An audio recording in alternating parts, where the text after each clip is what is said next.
2014 में जब syllabus change हुआ तो 2016-14 से लेकर 2019 तक आपके लिए 6 मार्कर क्वेश्चन आते थे और इनके लिए जो शब्द सीमा होती थी वो 100 शब्द होती थी। 2020 में पैटर्न बदला और 2020 में जो नया पैटर्न है उस नए पैटर्न के अनुसार अब शब्द सीमा घटा दी गई है। जीएस के शुरू के 3 पेपरों में तो है ही और ये 5 मार्कर क्वेश्चन हो गए हैं और इनके लिए शब्द जो है वो है 50 शब्द। तो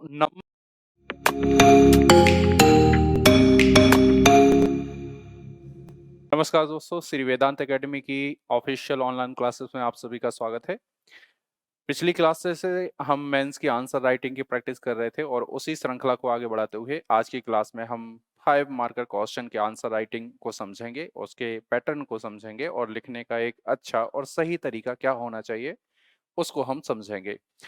तो कल की क्लास में हमने 3 मार्कर को डिस्कस किया था और आज की क्लास में हम मुख्य रूप से 5 मार्कर को डिस्कस करेंगे। एक या दो क्वेश्चन हम सैंपल के तौर पर लेंगे और उन क्वेश्चनों के माध्यम से हम समझने का प्रयास करेंगे कि एमपी के अंतर्गत किस प्रकार के प्रश्न पूछे जाते हैं और उनको लिखने का एक अच्छा और सही तरीका क्या होना चाहिए। क्लास शुरू करने के पहले एक बेसिक सी इंफॉर्मेशन और आप ले लीजिए और उस इंफॉर्मेशन में ये लिखा हुआ है कि एमपीपीएससी के नए बैच चालू हो रहे हैं। चाहे आप यूजी के बैच देख लीजिए या फिर 1 ईयर के बैच देख लीजिए। यूजी एमपीपीएससी 1 ईयर और 3 ईयर दोनों ही बैच चालू हो रहे हैं और ये बैच चालू होंगे आपके 6 जून से। क्लासेस रहेंगी आपकी 8:15 बजे से लेकर और ज़्यादा जानकारी के लिए आप जो मोबाइल नंबर है उन मोबाइल नंबर पर संपर्क कर सकते हैं, उसके बारे में आप पता कर सकते हैं। एक और विशेष रूप से जानकारी है कि अगर कोई भी विद्यार्थी या फिर इच्छुक विद्यार्थी पर्टिकुलरली थर्ड पेपर में और फोर्थ पेपर में पर्टिकुलरली एडमिशन लेना चाहें तो वो भी वेदांत एकेडमी में अवेलेबल है। आप थर्ड पेपर इंडिविजुअली एडमिशन ले सकते हैं और फोर्थ पेपर का भी इंडिविजुअली एडमिशन ले सकते हैं, या फिर आप चाहें तो थर्ड पेपर और फोर्थ पेपर दोनों ही इंडिविजुअल एडमिशन ले सकते हैं। ये बैचेस भी आपके 6 जून से चालू होंगे, थर्ड पेपर और फोर्थ पेपर के। ज्यादा जानकारी के लिए ये जो नंबर आपको लिखा है 9575535649, इस मोबाइल नंबर पर आप कॉल करके और ज्यादा से ज्यादा जानकारी प्राप्त कर सकते हैं। 5 मार्क के क्वेश्चन को जरा हम समझ लेते हैं और पहले बेसिक सी जानकारी ले लेते हैं। 2014 में जब सिलेबस चेंज हुआ तो 2016-14 से लेकर 2019 तक आपके लिए 6 मार्कर क्वेश्चन आते थे और इनके लिए जो शब्द सीमा होती थी वो 100 शब्द होती थी। 2020 में पैटर्न बदला और 2020 में जो नया पैटर्न है उस नए पैटर्न के अनुसार अब शब्द सीमा घटा दी गई है। जीएस के शुरू के 3 पेपरों में तो है ही और ये 5 मार्कर क्वेश्चन हो गए हैं और इनके लिए शब्द जो है वो है 50 शब्द। तो नंबर तो लगभग उतने ही हैं जितने में है और शब्द की सीमा घटाकर आधी कर दी गई है। जहां पहले आपको उसी प्रश्न में 100 शब्द लिखने होते थे, अब उसी प्रकार के प्रश्नों में आपको 50 शब्दों में उत्तर देना है। इसका मतलब ये है कि अब आपको और ज्यादा सटीकता के साथ आंसर राइटिंग करनी है और ज्यादा एक्यूरेसी के साथ आंसर राइटिंग करनी है। 50 शब्द आमतौर पर जो पेपर में लिखा गया है या जो सैंपल कॉपी आयोग ने दी है उसमें आमतौर पर 9 लाइनें लिखी गई हैं इस तरीके से।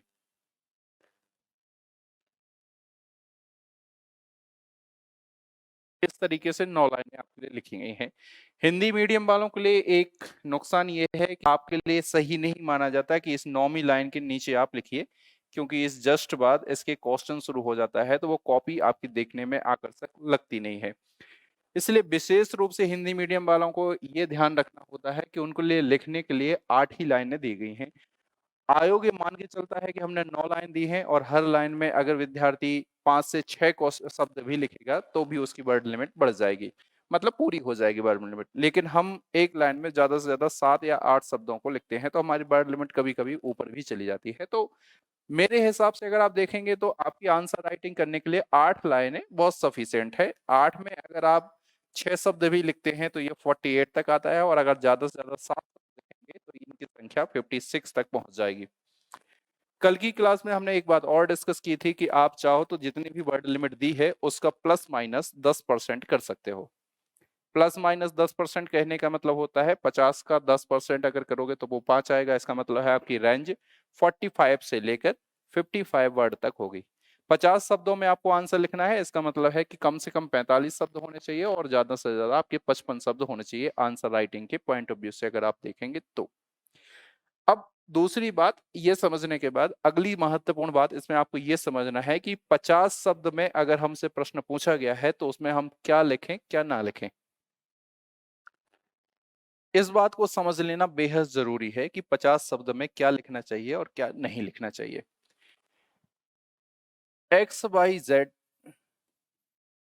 को समझाइए। ये मान लेते हैं कि हमने एक काल्पनिक प्रश्न लिया। यह प्रश्न अगर आपको 50 शब्द में लिखना है और यही शब्द अगर आपको 100 शब्दों में लिखना है और यही प्रश्न का उत्तर अगर आपको 200 शब्दों में लिखना है तो इनका तरीका क्या होना चाहिए। अगर आप इस प्रश्न को 50 शब्द में लिख रहे हो तो सीधा सीधा सा बात है कि XYZ क्या है, आपको सीधी शुरुआत करनी है यहां से। अगर 100 शब्दों में इस प्रश्न को लिखना है तो इसकी शुरुआत आप XYZ की हिस्ट्री से कर सकते हैं।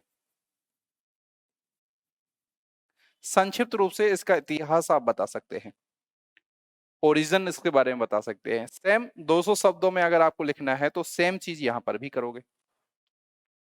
तो 2019 तक जब हम आंसर राइटिंग करते थे तो हम इस पैटर्न से चलते थे कि जब XYZ को हमें समझाना होता था थोड़ा सा हम उसके बारे में इंट्रोडक्शन देने का प्रयास करते थे।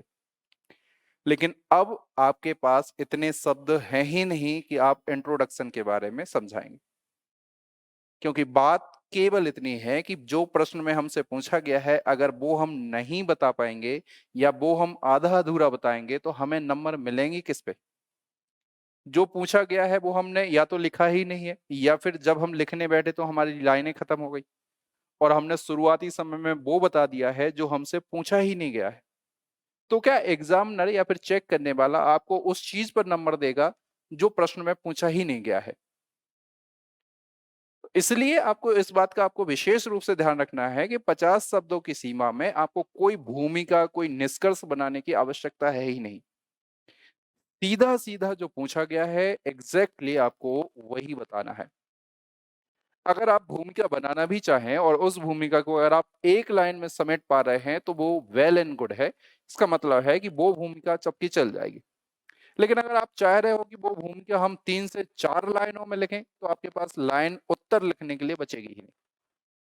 इसलिए जो प्रश्न में पूछा गया है एग्जैक्टली अगर आप वही बताओगे तो आपके लिए ज्यादा से ज्यादा सही रहेगा। भूमिका अगर आप चाहो एडजस्ट कर सकते हो भूमिका के साथ आंसर को तो वो अच्छी बात है। लेकिन मुझे नहीं लगता कि 50 शब्दों में आपके पास इतनी ज्यादा मार्जिन मिलती होगी कि आप भूमिका बनाए निष्कर्ष बनाए और फिर जाके आंसर राइटिंग करें। इसलिए 50 शब्दों का उत्तर लिखते समय बहुत ज्यादा एक्यूरेट आपको रखना है, विशेष रूप से फोकस करना है कि जो आपसे पूछा गया है एग्जैक्टली उसी चीज को आप बार बार समझाइए। इस बात को हम एक प्रश्न के माध्यम से समझते हैं। ये प्रश्न लिखा हुआ है आपका। इस प्रश्न का उत्तर एक अच्छा उत्तर किस तरीके से होना चाहिए वो हम देख लेते हैं।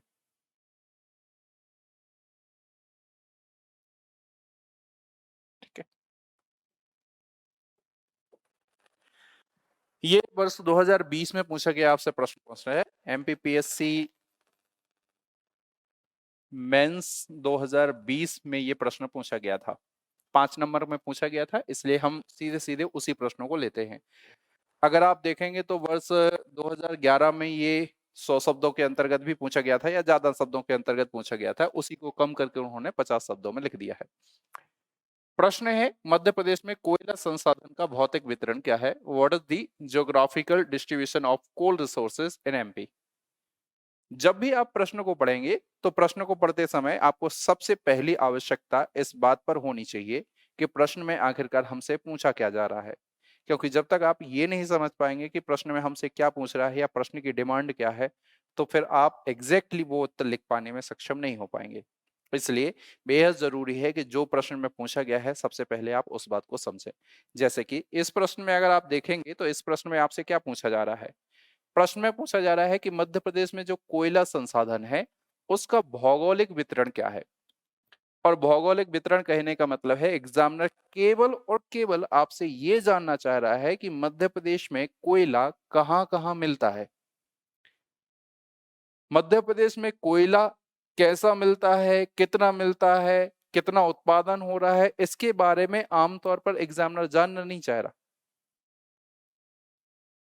आप चाहो तो इसके साथ एडिशनल जानकारी बाद में दे सकते हो। अब क्या एडिशनल जानकारी देंगे हम समझेंगे, लेकिन बेसिकली आपसे क्या पूछा जा रहा है कि मध्य प्रदेश में कोयले के भौगोलिक वितरण के बारे में समझाइए।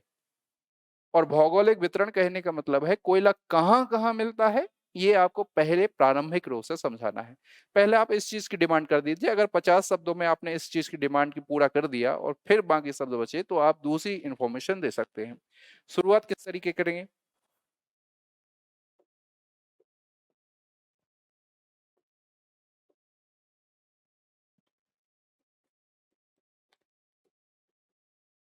कोयला उत्पादन की दृष्टि से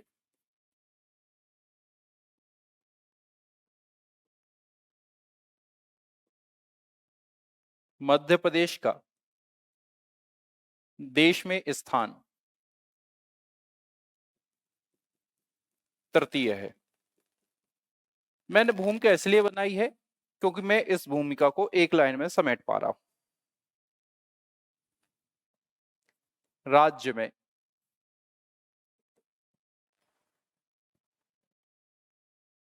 कोयला मुख्यतः पूर्वी एवं दक्षिणी क्षेत्रों में मिलता है। अब मैंने जो प्रश्न पूछा गया है उसको बताया, इसलिए मैं इस चीज को अंडरलाइन करूंगा ताकि एग्जामिनर को पहली या दूसरी लाइन में ही पता चल जाए कि मध्य प्रदेश में कोयला के बारे में हमने क्या लिखा। भौगोलिक वितरण क्या है, तो अगर आप स्टार्टिंग पढ़ेंगे तो आपको एक अच्छा आंसर इसका मिल जाएगा। इसका आंसर है कोयला उत्पादन की दृष्टि से मध्य प्रदेश का देश में स्थान तृतीय है। राज्य में कोयला मुख्य तौर पर पूर्वी एवं दक्षिणी क्षेत्रों में मिलता है।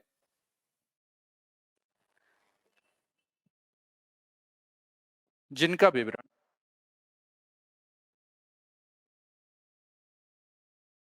निम्न है।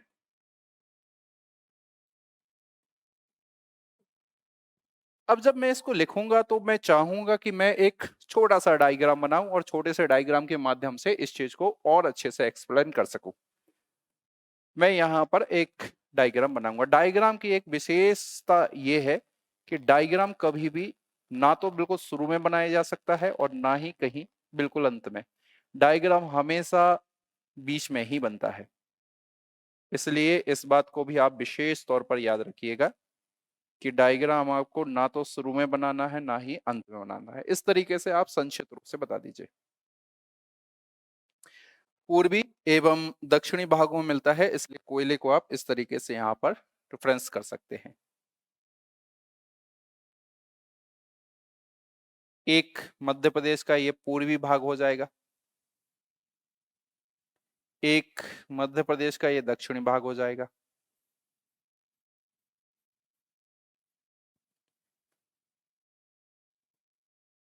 पूर्वी जो भाग होता है उसको आप लिख दीजिए मध्य भारत कोयला क्षेत्र। दक्षिणी भाग को लिख दीजिए सतपुड़ा कोयला क्षेत्र। कोयला के वितरण को अगर आपको समझाना है तो डायग्राम के माध्यम से एग्जामिनर इस डायग्राम के माध्यम से इस प्रश्न को ज्यादा सटीकता के साथ समझ सकता है। आपने जो लिखा है पूर्वी एवं दक्षिणी क्षेत्रों में मिलता है उसी को आपने वहां पर बता दिया है। आपने ये भी बता दिया है कि पूर्वी भाग जो है वो मध्य भारत कोयला क्षेत्र है और जो दक्षिणी भाग है उसको आप सतपुड़ा कोयला क्षेत्र के नाम से जानते हैं। अब आपने यहाँ पर लिख दिया है कि इनका विवरण निम्न है, तो इस विवरण को आप इस तरीके से लिख सकते हैं।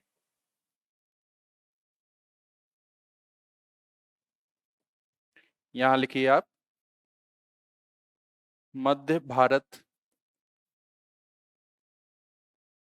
कोयला क्षेत्र और फिर यहां पर आप लिखिए सतपुड़ा कोयला क्षेत्र। अब इसके अंतर्गत जो जो कोयला क्षेत्र आ रहे हैं उन कोयला क्षेत्र को यहाँ पर आप मेंशन कर लीजिए। सुहागपुर, सिंगरौली,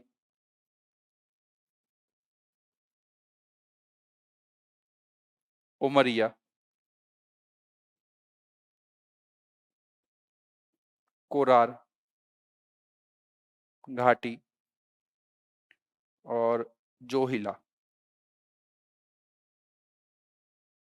अब आप स्पेसिफिक रूप से क्या मेंशन करोगे? आप चाहो तो इसमें क्या लिख सकते हो, सुहागपुर के लिए लिख सकते हो सबसे बड़ा, इसको लिख सकते हैं सबसे उत्तम क्वालिटी का। ठीक है, सतपुड़ा कोयला क्षेत्र में आप फिर से मेंशन कर दीजिए यहां पर।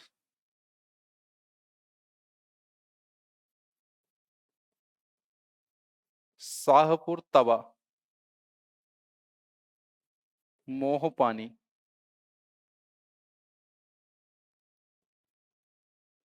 पेंच घाटी कोयला क्षेत्र।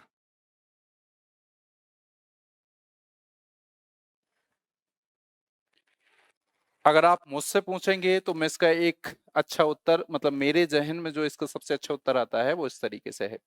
आप देखेंगे तो आमतौर पर आपके 50 शब्दों की सीमा भी पूरी हो जाएगी और आपका एक अच्छा उत्तर मिल भी जाएगा, क्योंकि आपसे प्रश्न में पूछा गया है कि भौगोलिक वितरण क्या है। अब अगर आप देखोगे तो अगर आप ये लिखोगे कि मध्य प्रदेश में कोयले का भंडारण इतना है, मध्य प्रदेश में कोयले का उत्पादन इतना होता है, तो फिर आप अगर आप ये क्षेत्र लिखना चाहोगे तो ये कहाँ से लिख पाओगे आप?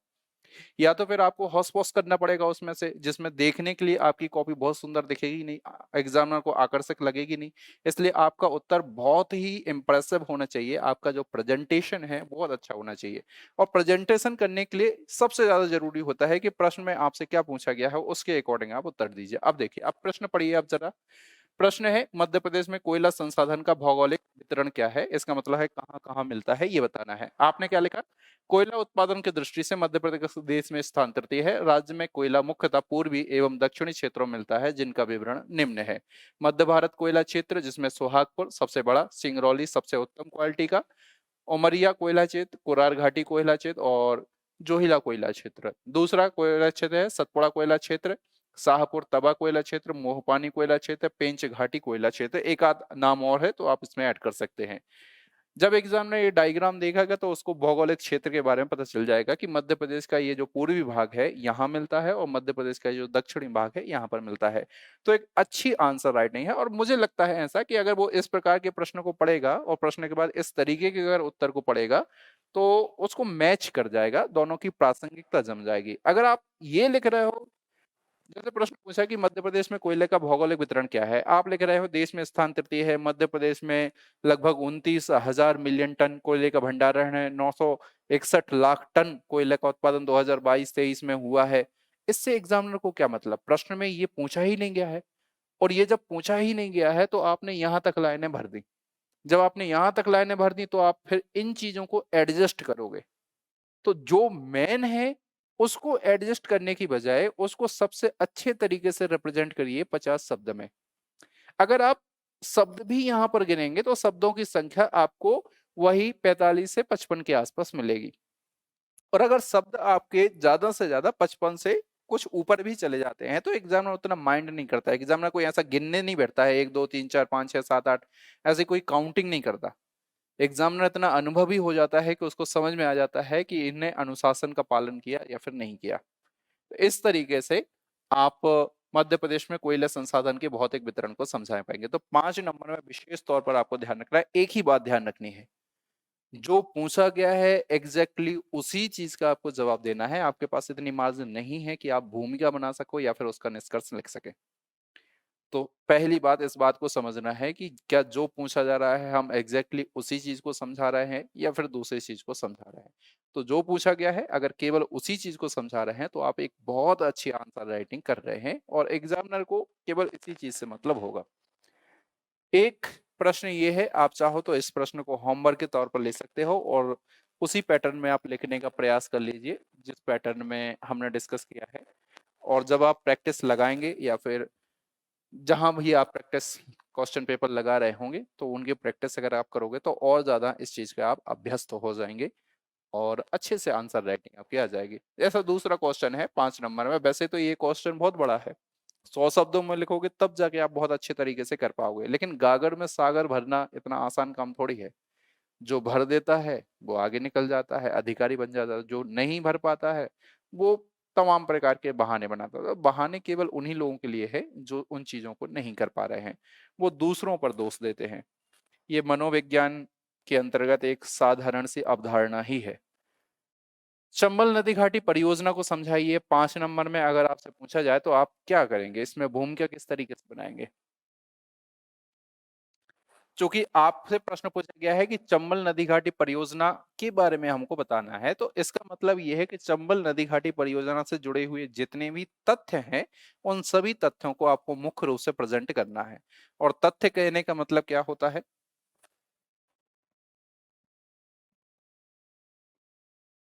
यह मध्य प्रदेश की प्रथम नदी घाटी एवं मध्य प्रदेश व राजस्थान की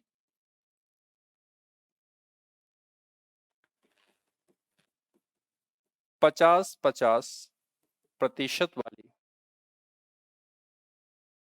संयुक्त परियोजना है। इसको आप आ गए।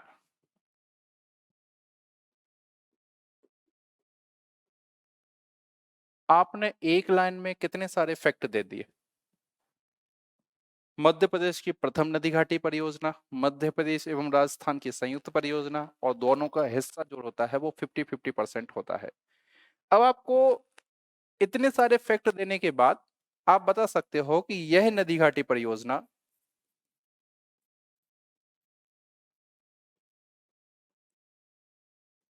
3 चरणों में है।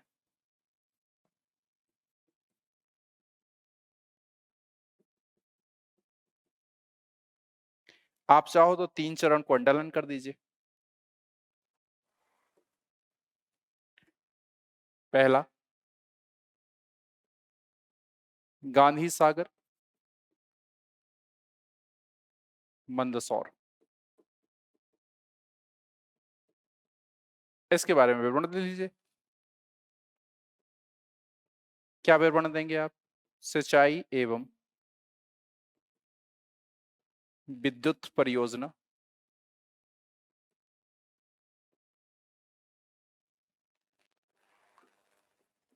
कुल विद्युत उत्पादन डैश जितना भी 115 मेगावाट। अब आपको यह बताने की जरूरत नहीं है कि आधा राजस्थान को है आधा मध्य प्रदेश को है, क्योंकि रिपीटेशन मत करिए। जिस बात को एक बार लिख दिया है उसी बात को दोबारा लिखने की कोई आवश्यकता नहीं है। एग्जामिनर इतना बेवकूफ नहीं है कि उसको आप पहली दूसरी जैसे बच्चों जैसे समझा रहे हो। आपने ऊपर लिख दिया है कि 50-50% वाली संयुक्त परियोजना है, इसका मतलब 115 है। आधा राजस्थान को मिलेगा, आधा मध्य प्रदेश को मिलेगा। इसका दूसरा चरण आप थोड़ा सा चाहो तो इसको और ज्यादा एलाबोरेट कर सकते हो, इसके दूसरे चरण के बारे में आप लिख सकते हो, इसके तीसरे चरण के बारे में लिख सकते हो। और मेरे हिसाब से आप फिर से यहाँ पर एक छोटा सा डायग्राम बनाइए और इस परियोजना की लोकेशन को एग्जामिनर को समझाइए कि इस परियोजना की लोकेशन क्या है। पूरा डायग्राम अगर आप नहीं बनाना चाहो तो कोई जरूरत नहीं है, बस उतना डायग्राम बना दीजिए जितने में एग्जामिनर समझ जाए। अगर पूरा डायग्राम बनाते आपसे अच्छे से आता है तो बना दीजिए, कोई दिक्कत थोड़ी है। चंबल नदी निकाल दीजिए यहां से,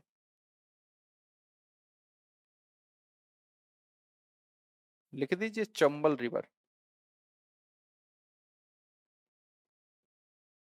और यहां पर बांध बना दीजिए।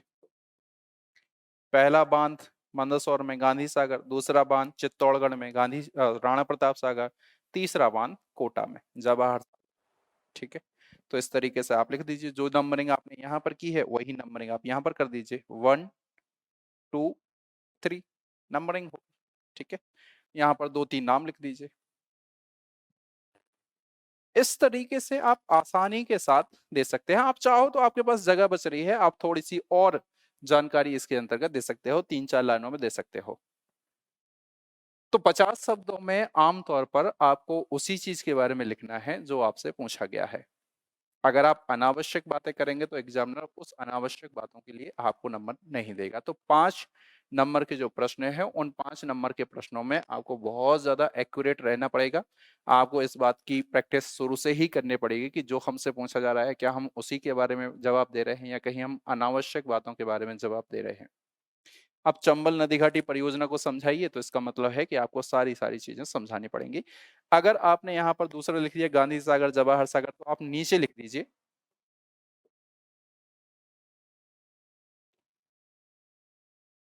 हाँ नीचे लिख सकते हैं यह है मध्य प्रदेश और राजस्थान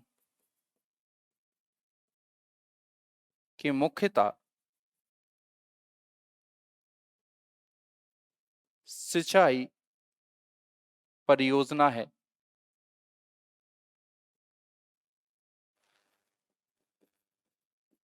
जिससे चूंकि आप मध्य प्रदेश के रेफरेंस में आंसर राइटिंग कर रहे हैं इसलिए आपका मेन वेटेज एमपी का होना चाहिए। अगर आप राजस्थान की कर रहे होते या फिर नेशनल लेवल की कर रहे होते तो आपको हर राज्यों के बारे में विवरण देना होता है। चूंकि आप मध्य प्रदेश के बारे में लिख रहे हैं इसलिए ज्यादा झुकाव आपका मध्य प्रदेश में होना चाहिए। तो जब आप सिंचाई परियोजना लिख रहे हो तो उसमें लिखिए जिससे मध्य प्रदेश के उत्तरी जिलों में, अब उत्तरी जिलों को अगर विवरण देना है तो दे दीजिए श्योपुर, मुरैना, भिंड नहरों के माध्यम से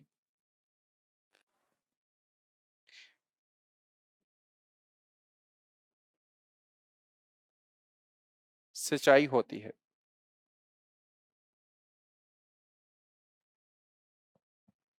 ये डायग्राम बन गया, इस तरीके से आपने दे दिया और आपके 50 शब्द भी कंप्लीट हो जाएंगे। तो इस तरीके से सबसे बड़ी आवश्यकता केवल 50 शब्द में एक बात की समझिए कि जो पूछा है आप उसकी सीधी शुरुआत करिए। आपके पास भूमिका बनाने का टाइम नहीं है, ना ही आपके पास निष्कर्ष लिखने की शब्द सीमा है।